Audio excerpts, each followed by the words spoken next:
ஏன்னா ஒரு நிமிஷம் இந்த வீடியோ யாரும் தள்ளிவிடாத பாருங்க. நகைச்சுவை நடிகர் ரோபோ சங்கரின் இறுதி ஊர்வலத்தின் போது அவரது மனைவி பிரியங்கா நடனமாடி அவரை அடக்கம் செய்த காணொளி பலருக்கும் சங்கடத்தை ஏற்படுத்தியுள்ளது.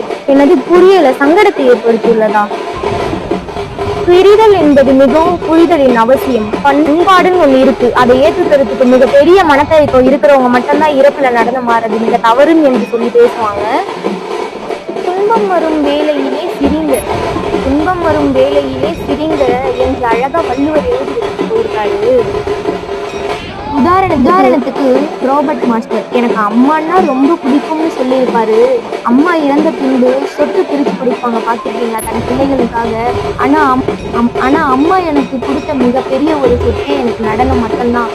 அதனாலதான் என் அம்மா இறுதி ஊர்வலத்தின் போது நான் நடனமாடி என் அம்மாவை வழி அனுப்பினேன் அப்படின்னு ரொம்பவே அழகா புரியுற மாதிரி சொல்லியிருப்பாங்க. ராபர்ட் மாஸ்டர்ன்றவர் ஒரு நடன கலைஞர். அதனால் இதுவே பழங்காலத்துல எல்லாம் பார்த்தீங்கன்னா கும்மி, ஒப்பாரி இது போன்ற நிகழ்ச்சிகள் எல்லாம் வந்து நடைபெறும். இறுதி அஞ்சலி போது இறுதியாக இருக்கக்கூடிய ஒன்று மட்டும்தான் இசையும் நடனமும் கலையும் பாட்டும். அதுதான் ஆறுதலுக்கு கொண்டு வரும். ஒரு கலைஞர் ரோபோ சங்கர் அவர்கள் பல குரல் பேசப்பட்டு அங்கீகாரம் பெயர் பெற்றவர் ரோபோ சங்கர் அவர்கள்.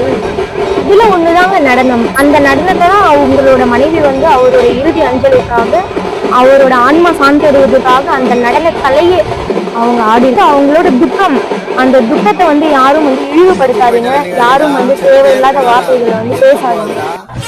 இந்த வீடியோ உங்களுக்கு ஷேர் மட்டும் பண்ண. நன்றி வணக்கம்.